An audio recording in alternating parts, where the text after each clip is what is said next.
कल हम लोगों ने कहाँ तक कर ली थी अपनी करंट अफेयर इंटरनेशनल रिलेशंस। तो हमने स्क्वाड को पढ़ लिया था, स्क्वाड, ठीक है। स्क्वाड में क्या था कि इंडिया की जगह पे फिलीपींस था। नेक्स्ट न्यूज़ जो है अंतर्राष्ट्रीय, उसमें क्या है, विश्व का सबसे बड़ा हवाई अड्डा टर्मिनल जो है यूएई में बना है। ये देखो काफ़ी महत्वपूर्ण न्यूज़ है। इस टाइप की न्यूज़ेज़ आती हैं प्रीवियस ईयर में, है ना। तो इसका नाम क्या है, अल मखतूम अंतर्राष्ट्रीय हवाई अड्डा। ये अल मखतूम अंतर्राष्ट्रीय हवाई अड्डा जो है, ये इनके प्रधानमंत्री शेख मोहम्मद बिन राशिद अल मखतूम के नाम पे रखा गया है। ओके, तो ये याद करना है कि विश्व का सबसे बड़ा हवाई अड्डा टर्मिनल कहाँ बना है, तो यूएई में। ये न्यूज़ होगी यहाँ से, ठीक है। और इसकी क्षमता कितनी है, 260 मिलियन यात्रियों की क्षमता है इसकी, ठीक है। और 35 बिलियन डॉलर की लागत है लगभग इसमें। ये इतनी चीज़ें इंपॉर्टेंट हैं। नेक्स्ट जो है न्यूज़, टीसीएस ने पहले ह्यूमन सेंट्रिक एआई सेंटर की स्थापना की। ये भी काफ़ी इंपॉर्टेंट है। ये ऐसे आएगा कि किसने पहले ह्यूमन सेंट्रिक एआई की स्थापना की, या फिर टीसीएस ने मतलब किसकी स्थापना की, समथिंग ऐसे करके क्वेश्चन आ सकता है। तो ये इसकी जो हेडिंग ऊपर वाली है यही बहुत इंपॉर्टेंट है। थोड़ा देखते हैं इसके अंदर। ह्यूमन सेंट्रिक एआई मस्तिष्क कंप्यूटर इंटरफेस मशीनों में सहानुभूति जैसी खूबियाँ पैदा करेगा। मतलब जो इमोशनल इंटेलिजेंस है उसको पैदा करेगा। इससे आर्ट्स एंड कल्चर में एआई के प्रयोग पर फोकस होगा। तो आर्ट्स है, कल्चरल चीज़ें हैं, उनमें एआई जो है काफ़ी ज़्यादा यूज़ करके आगे बढ़ने की कोशिश की जाएगी। यह नया एआई केंद्र पेरिस के ला डिफेंस क्षेत्र में टीसीएस पेसपोर्ट के पास स्थित है, ठीक है, जिसका उद्घाटन 2024 में किया गया था, जून में। ये चीज़ हो गई। फिर क्या है, नेक्स्ट न्यूज़ है इसमें, टाइम्स हायर एजुकेशन की यूनिवर्सिटी इम्पैक्ट रेटिंग 2024। तो टाइम्स जो है यूनिवर्सिटी इम्पैक्ट रेटिंग को जो है लॉन्च करता है, ये इम्पॉर्टेंट है। एक टाइम्स मैगज़ीन भी होती है ना। तो अगर देखें प्रतिनिधित्व के हिसाब से तो भारत जो है फर्स्ट नंबर पे है, ठीक है। इम्पैक्ट रेटिंग दुनिया की एकमात्र रेटिंग प्रणाली है। तो ये एकमात्र ऐसी रेटिंग प्रणाली है जो संयुक्त राष्ट्र के स्थिरता लक्ष्यों में विश्वविद्यालय के योगदान को मापती है। संयुक्त राष्ट्र के 17 सतत विकास लक्ष्यों की दृष्टि से उच्च शिक्षण संस्थानों पे आधार पर तय की जाने वाली रैंकिंग में प्रतिनिधित्व के हिसाब से भारत सबसे फर्स्ट है। तो देखो एसडीजी जो हैं 17 एसडीजीज़ हैं, हमको पता है। तो उस एसडीजीज़ को भी पूरा करने में मदद करते हैं जो विश्वविद्यालय, उनके बारे में ये जो है टाइम्स जो है हायर एजुकेशन की रैंकिंग जारी करती है। तो THE की इम्पैक्ट रैंकिंग को विश्व आर्थिक मंच भी मान्यता देता है। मतलब विश्व आर्थिक मंच भी इसको मान्यता देता है। और ये रैंकिंग क्या बताती है कि कौन सा जो उच्च शिक्षा संस्थान है वो मानव सभ्यता को बेहतर बनाने के लिए काफ़ी ज़्यादा योगदान दे रहा है ना। मानव सभ्यता काफ़ी ज़्यादा पिछड़ रही है क्योंकि इन्वायरमेंटल काफ़ी ज़्यादा प्रॉब्लम हो रही है हमको, है ना। और ग्लोबल वार्मिंग हो रही, कहीं सूखा है, कहीं एक्स्ट्रा बारिश है, बाढ़ है, तो वो चीज़ें हैं ना। तो सस्टेनेबल डेवलपमेंट गोल को पूरा करने में जो भी विश्वविद्यालय सहायता कर रहे हैं उनके बारे में। तो एसडीजी का जो तीसरा लक्ष्य है अच्छा स्वास्थ्य और खुशहाली। देखो एसडीजी के जितने भी लक्ष्य हैं 17, उन सबको रट डालो। बहुत इंपॉर्टेंट है। पिछले साल लगभग 2 क्वेश्चन आए थे इसके, है ना। हर साल 1-2 क्वेश्चन आते हैं इससे, तो बहुत इंपॉर्टेंट है, इसको रट डालो। तीसरा क्या है, अच्छा स्वास्थ्य एवं खुशहाली। तो इसमें दुनिया के शीर्ष 100 संस्थानों में मैसूर जो है इसका जगत गुरु श्री शिवरात्रीश्वर पहले स्थान पे रहा है, ठीक है। ये बहुत इंपॉर्टेंट है, इंडिया का है पहली बात ये, जगत गुरु श्री शिवरात्रीश्वर। और ये 3rd एसडीजी है उसमें फर्स्ट पे आया है। और शीर्ष 25 में भारत के कुल 3 संस्थान हैं, ठीक है, जो 100 की सूची में शामिल किए गए हैं, ठीक है। तो ये इंपॉर्टेंट चीज़ है। देखो सब नहीं पढ़ेंगे ना, बहुत चीज़ें दी हैं, बट जो इंपॉर्टेंट चीज़ें हैं इंडिया के प्रोस्पेक्ट से वर्ल्ड में फर्स्ट टाइम है, या फिर जो भी चीज़ें हैं, कौन सी रिपोर्ट कौन सी ऑर्गेनाइजेशन लॉन्च करती है, वो चीज़ें इंपॉर्टेंट रहती हैं पीसीएस के हिसाब से। तो वही हम लोग डिस्कस करने की कोशिश करेंगे। देखो लैंगिक समानता, इनमें काफ़ी ज़्यादा ध्यान दिया जाता है। तो लैंगिक समानता के क्षेत्र में प्रभाव डालने वाली दुनिया के 100 संस्थानों में मणिपाल और शिक्षा अकादमी जो है उसका 15 स्थान मिला है। ये भी इम्पॉर्टेंट है।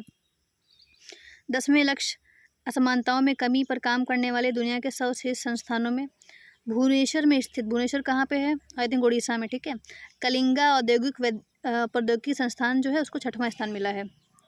ठीक है, ये चीज़ हो गई। तो ऐसे हमने याद कर लिया higher education university impact ranking. Next क्या है, लैंगिक समानता सूचकांक, बहुत ज़्यादा इंपॉर्टेंट है ये। इसमें इंडिया की कौन सी स्थिति है, 129वीं, और 2 स्थान नीचे आ गया है। पहले 231वीं थी, सॉरी, पहले 227वीं होगी ना, तब तो नीचे आ गया।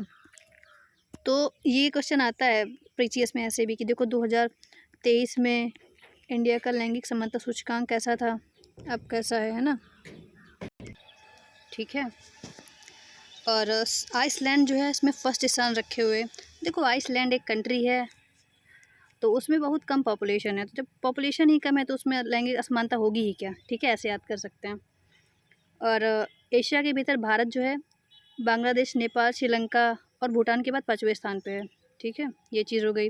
सूडान जो है लास्ट नंबर पे है। सूडान में वैसे भी काफ़ी ज़्यादा असमानताएं रहती हैं, तो कह सकते हैं। ओके, WEF रिपोर्ट के अनुसार दुनिया में लैंगिक असमानता का 68.5% हिस्सा जो है समाप्त कर लिया गया है, लेकिन वर्तमान गति में पूर्ण लैंगिक समानता प्राप्त करने में 134 वर्ष लगेंगे। तो ये क्वेश्चन आ सकता है, कितने वर्ष लगेंगे अकॉर्डिंग टू WEF, अगर लैंगिक असमानता को पूर्णतः हटाना हो तो कितने वर्ष लगेंगे, तो 134 वर्ष लगेंगे भी। ठीक है, जो कि लगभग 5 पीढ़ियों के बराबर है इंसानों की। और रिपोर्ट के अनुसार जो फाइंडिंग पाई गई बहुत इंपॉर्टेंट है। पिछले वर्ष की तुलना में इस बार लैंगिक असमानता में 0.1% कमी हुई है। ठीक है,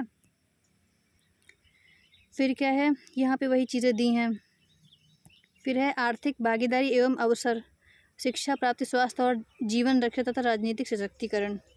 इसके प्रमुख 4 आयाम हैं। ठीक है, एक आर्थिक भागीदारी, इकोनॉमिक पार्टिसिपेशन, शिक्षा प्राप्ति, स्वास्थ्य और जीवन रक्षा तथा राजनीतिक सशक्तिकरण।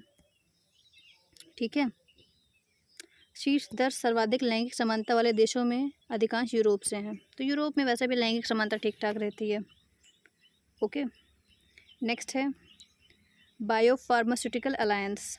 इसका गठन भारत, USA, दक्षिण कोरिया, जापान और यूरोपीय संघ ने इसकी शुरुआत की है। ठीक है, किसने, हमारा भारत हो गया, USA, दक्षिण कोरिया, जापान और EU, यूरोपीय संघ। ठीक है, इसने शुरुआत की। इसकी पहली बैठक जो है 2024 में हुई थी, 3 जून में। दुनिया की सबसे बड़ी दवा प्रदर्शनी बायो इंटरनेशनल कन्वेंशन 2024 के दौरान सैन डिएगो, संयुक्त राज्य अमेरिका में आयोजित की गई। आ सकता है कि कहाँ आयोजित की गई, तो सैन डिएगो, अमेरिका। पहली बार कब, 2024 जून। ठीक है, ये चीज़ यही इंपॉर्टेंट है, इसमें बस ज़्यादा इंपॉर्टेंट नहीं है ना। नेक्स्ट है 21वीं सांग्रीला वार्ता। ठीक है, एशिया प्रशांत प्रमुख रक्षा बैठक सांग्रीला वार्ता या एशियाई सुरक्षा शिखर सम्मेलन 2024 में सिंगापुर में समाप्त हुआ। तो ये कहाँ पे समाप्त हुआ, ये बहुत इंपॉर्टेंट है। देखो सांग्रीला सा से है और सा से सिंगापुर, तो सिंगा और सांग्रीला याद कर सकते हैं हम लोग। ठीक है, और क्या इंपॉर्टेंट है इसमें, सांग्रीला वार्ता एशिया प्रशांत के क्षेत्रों के लिए ऐसा वातावरण उपलब्ध कराने का प्रयास कराती है जहां वे क्षेत्र की सुरक्षा समस्याओं पर चर्चा करने और समाधान खोजने का प्रयास करें। फिर क्या है, इसका श्रेय ब्रिटिश राजनीतिकार सर जॉन चिपमैन को दिया जाता है। सर चिपमैन लंदन स्थित think tank international institution for strategic studies के प्रमुख थे। ठीक है, ये चीज़ हो गई। पहला एशियाई सुरक्षा सम्मेलन या सांग्रीला वार्ता 2002 में आयोजित की गई थी। सांग्रीला वार्ता फर्स्ट जो है वो 2002 में आयोजित की गई थी। ये बहुत इंपॉर्टेंट है, आ सकता है। और क्या है, इस वर्ष संयुक्त राज्य अमेरिका के रक्षा सचिव लॉयड ऑस्टिन ने मुख्य सत्र का उद्घाटन किया। ठीक है, ये इंपॉर्टेंट है। फिर है देखो ये की भी काफ़ी इंपॉर्टेंट इंडिया से रिलेटेड न्यूज़ है इसी की, सांग्रीला वार्ता की। इस बार भारत का प्रतिनिधित्व नहीं था। तो पूछ सकता है कि क्या 2024 में भारत का प्रतिनिधित्व था, तो नहीं था। 2018 प्रधानमंत्री नरेंद्र मोदी ने सांग्रीला डायलॉग को संबोधित करने वाले पहले भारतीय प्रधानमंत्री बने थे। ठीक है, ये भी इंपॉर्टेंट है। फिर है बहुत ज़्यादा महत्वपूर्ण न्यूज़, स्लोवाकिया सहित नॉर्वे, आयरलैंड और स्पेन ने फिलिस्तीन राज्य को मान्यता दी है। ये आ सकता है, काफ़ी चांसेस हैं इसके। तो देखो एक होता है स्लोवाकिया, तो उससे कंफ्यूज हो सकते हैं हम लोग, है ना। स्लोवेनिया है ये, वेनिया, वाकिया, वाक में चलना, चलने वाला नहीं है, वेनिया है ये। स्लोवेनिया हो गया, नॉर्वे, आयरलैंड, स्पेन, इन लोगों ने क्या फिलिस्तीन को राज्य की मान्यता दी है। स्लोवेनिया के पहले नॉर्वे, स्पेन और आयरलैंड ने सरकारों ने 2024 की घोषणा की थी कि वे फ़िलिस्तीन को मान्यता दे रहे हैं। ठीक है। 3 यूरोपीय देशों में नॉर्वे फ़िलिस्तीन राज्य की मान्यता की घोषणा करने वाला पहला था। सबसे पहले किसने किया? नॉर्वे ने, यूरोपीय राज्यों में। ठीक है, वो चीज़ हो गई। तो यहाँ पे लिखा है 27 सदस्यीय यूरोपीय संघ। देखो EU जो है, यूरोपियन यूनियन, जिसको यूरोपीय संघ भी बोलते हैं, उसमें पहले 28 लोग थे, लेकिन ब्रेग्जिट हो गया तो ब्रिटेन एग्जिट हो गया तो 27 मेंबर बचे। ये भी आ सकता है कितने मेंबर हैं उसमें, है ना, या फिर कौन एग्जिट किया, वो चीज़ है। तो 27 सदस्यीय यूरोपीय संघ के देशों में स्वीडन, साइप्रस, हंगरी, चेक राज्य, पोलैंड, स्लोवाकिया, रोमानिया, बुल्गारिया ने पहले ही फ़िलिस्तीन को मान्यता दे दी। तो काफ़ी मतलब कंट्रीज़ ने फ़िलिस्तीन को मान्यता दे दी है। फ़िलिस्तीन प्राधिकरण के अनुसार संयुक्त राष्ट्र के 193 देशों में से 142 देशों ने पहले इसको मान्यता दे दी है। तो 142 देशों ने इसको मान्यता दे दी है पहले ही फ़िलिस्तीन को। देखो इज़राइल फ़िलिस्तीन वॉर चल रहा है, वही वाला फ़िलिस्तीन की बात कर रहे हैं हम लोग। तो जो लोग इज़राइल के उतना मतलब अच्छे से कनेक्टेड नहीं होंगे, वो लोग जो है मान्यता दे देंगे इसको। नेक्स्ट न्यूज़ क्या है? विश्व वन्यजीव अपराध रिपोर्ट। ये किसके द्वारा जारी किया जाता है? ये बहुत इंपॉर्टेंट है। संयुक्त राष्ट्र मादक पदार्थ एवं अपराध कार्यालय के द्वारा जारी किया जाता है, UNODC। और इसके दौरान क्या कहा गया है कि 2015 से 2021 के दौरान गेंडे और देवदार को वैश्विक अवैध वन्यजीव व्यापार का सबसे बड़ा अधिक प्रभावित पशु और वनस्पति प्रजाति है। तो गेंडा, इसके सींग वगैरह होते हैं ना, और देवदार वृक्ष सबसे ज़्यादा प्रभावित 5 लगभग 2015 से 2021 तक। 29% गेंडे के सींग बाजार पशु प्रजातियों में सबसे बड़ा हिस्सा था। तो गेंडे के सींग सबसे बड़ा हिस्सा था। इसके बाद पेंगोलिन के शल्क, ठीक है, फिर हाथी का दांत। तो हाथी का दांत तीसरे नंबर पे है, पेंगोलिन शल्क दूसरे नंबर पे है, गेंडे का जो सींग है वो पहले नंबर पे है। वस्तुओं की बात करें तो मूंगे और प्रवाल जो हैं सबसे ज़्यादा इनका वो हुआ। फिर क्या है, रिपोर्ट में आधिकारिक डेटा वर्ष 2015 से 21 के दौरान 162 देशों और क्षेत्रों में अवैध व्यापार के दस्तावेज जो है वो मिले। उसके बाद नेक्स्ट न्यूज़, फोर्ब्स की अंडर 30 एशिया सूची। इसमें क्या है, नवा संस्करण है। पहली बात तो ये इम्पोर्टेंट इन्फॉर्मेशन है। 300 युवा उद्यमियों जो है और नेता जो हैं शामिल हैं, उनके बारे में बात की गई है। नवे संस्करण में भारत में 86 प्रविष्टियाँ शामिल हैं। इसमें क्या है, स्टैटिक इंडिया के सह संस्थापक अक्षित बंसल 29वें नंबर पे हैं, राघव अरोड़ा जो है 28वें नंबर, भागसी जैन 29 नंबर पे हैं। 2024 की सूची में 21 देशों और क्षेत्रों से 300 प्रविष्टियाँ शामिल हैं। भारत से सबसे अधिक 86 प्रविष्टियाँ मिली हैं। ठीक है, फिर चीन में है, फिर जापान, दोनों बराबर पे हैं, फिर सिंगापुर, ऑस्ट्रेलिया, है ना, इस टाइप की। फोर्ब्स की 30 अंडर 30 एशिया सूची में 30 वर्ष से कम उम्र के युवा उद्यमियों, नेताओं, अग्रणी लोगों को दर्शाया गया है। ठीक है, जो कि एशिया प्रशांत क्षेत्र में नवाचार चला रहे हैं और उद्योगों में बदलाव ला रहे हैं। इन प्रविष्टियों को 10 श्रेणियों के अंतर्गत समूहीकृत किया गया है। मनोरंजन, कला, खेल, उद्यम, मीडिया, विपणन, खुदरा व्यापार, इन सब चीज़ों से रिलेटेड जो भी काफ़ी अच्छा काम किया उनके बारे में बात करते हैं। तो देखो जो फर्स्ट नंबर पे हैं 29 पे ही हैं शायद, हाँ 29 और 28। अक्षित बंसल 29 नंबर पे हैं और राघव अरोड़ा 28 नंबर पे हैं। ये लोग किससे रिलेटेड हैं? उद्योग, निर्माण और ऊर्जा से रिलेटेड हैं। फिर भाग्यश्री जैन किससे रिलेटेड हैं? सामाजिक प्रभाव से रिलेटेड हैं। फिर क्या है, दुनिया के 50 सबसे अमीर शहरों की सूची 2024।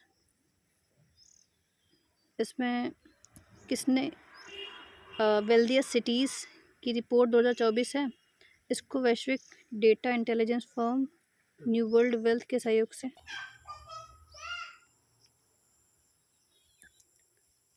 तो फर्म न्यू वेल्थ के सहयोग से हेनले एंड पासपोर्ट द्वारा संकलित किया गया है। इस रिपोर्ट में दुनिया के सबसे धनी 50 शहरों की सूची दी गई है। ठीक है, और जिसमें $1 मिलियन या उससे अधिक तरल निवेश की संपत्ति वाले लोग की बात की गई है। तो इसमें कुछ लोगों का डिवीजन किया गया है। लाइक सबसे धनी जो हैं वो HNWI के तहत आते हैं, उच्च मूल्य वाले। ठीक है, जो $1 मिलियन अमेरिकी या उससे अधिक की राशि उनके पास है, उनको बोलेंगे। फिर क्या है, सेंटी करोड़पति, इनके पास कितना पैसा होता है? लगभग 100 मिलियन अमेरिकी डॉलर से अधिक संपत्ति होती है। ठीक है, फिर कौन है, इसमें दिया है कि न्यूयॉर्क शहर जो है दुनिया का सबसे धनी शहर बना हुआ है। इसमें लगभग 3,49,500 करोड़पति रहते हैं, मतलब 3 लाख से ऊपर करोड़पति और $3 ट्रिलियन से अधिक इसकी संपत्ति है कुल। हमारी जो जीडीपी है टोटल, मतलब कुल इकनॉमी है हमारी, वो लगभग 3 ट्रिलियन के आसपास ही है। और इनके सिर्फ न्यूयॉर्क शहर में इतने पैसा है ना। हेनले पासपोर्ट रिपोर्ट के अनुसार भारतीय वित्तीय राजधानी शहर जो मुंबई है उसमें 58,800 करोड़पति हैं, जिसमें 236 सेंटी करोड़पति हैं और 29 अरबपति हैं। मुंबई को 24वें सबसे अमीर शहर का दर्जा मिला है। दिल्ली को दिल्ली जो है उसको 37वां। ठीक है, तो मुंबई 24वां, दिल्ली 37वां। पश्चिम एशिया में दुबई सबसे धनी शहर बन के उभरा है। ठीक है, दुबई। फिर चीनी शहर शेनज़ेन सबसे तेज़ी से विकसित होने वाला शहर है, जिसकी करोड़पति आबादी पिछले 10 वर्षों में 140% बढ़ गई है। तो यहाँ पे हम लोग देख सकते हैं न्यूयॉर्क सबसे पहले, फिर बे एरिया, फिर टोक्यो शहर, फिर सिंगापुर, फिर लंदन। ठीक है, फिर स्वीडन जो है नाटो का 32वां देश बन गया है। ये बहुत इंपॉर्टेंट है। स्वीडन के प्रधानमंत्री कौन है? पहली बात तो ये उल्फ क्रिस्टर्सन। ठीक है, और ये इससे पूर्व 31वां जो देश बना था वो फिनलैंड था। फिनलैंड पहले था 31वां सदस्य, स्वीडन बन गया है 32वां सदस्य। ठीक है।